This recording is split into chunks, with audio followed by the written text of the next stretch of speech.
Okay, so I got a new bar for the steel.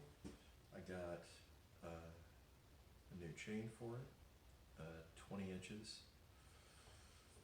And I'm hoping, so right now I've put it in here, I've messed around with it a little bit. It's flipped over the wrong way. I'm going to have to change the orientation of the handle and then flip this guy back the other way so that it's easier to operate. Right now I get about 15 feet. The chain's not, or the bar's not binding it anymore. It's pretty tight on there. I'm fairly comfortable with it. I'm going to take it out and cut with it today. But I'm going to try to get another at least inch of throat here by taking off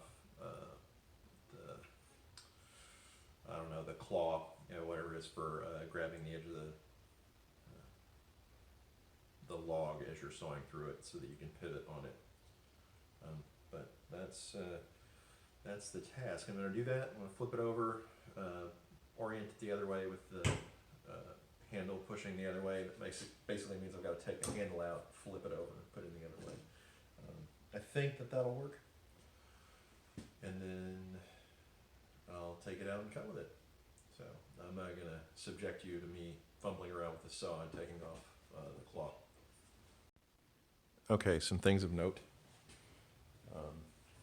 You can see on most bars where the sprocket is. You don't want to bind the sprocket itself. And you can tell from the rivets. Like there's little spot welds all along, but there's larger riveted sections. So the sprocket rides here. There's 4 rivets, and there's another rivet closer to the end of the bar.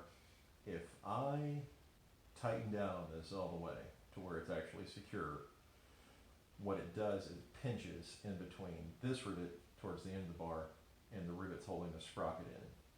Also, if I tighten down on the sprocket rivet itself, rivets themselves, then I also cause the chain to bind here at the end.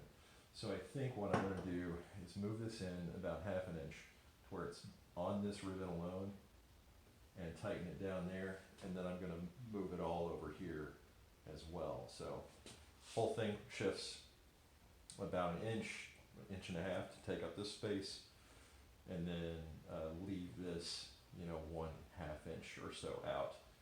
So that it's actually binding the right spots. The broadest part of the bar. This clearly would work better on a taller bar. Again, this is a small saw. I'm trying to maximize the amount of cut I can get out of it.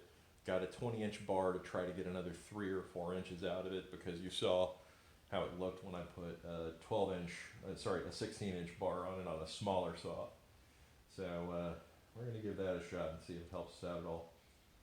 I suspect we can get a solid 14, 16 inches cut out of it. Okay, we'll split the difference and call it 15. Dead on 15. I have it on this rivet, dead center of the bar. If you look, I'll actually bring you in. If you look, that pad that grips it is quite wide. That's the rivet. Those are the other 4 rivets. And you see those little spot welds all along there. If you grip in the spot welds, they tend to deform enough that it wants to bind the chain. And then back here, there's enough meat that you can tighten it down pretty well, and it's no problem. We've also checked that we are reasonably square.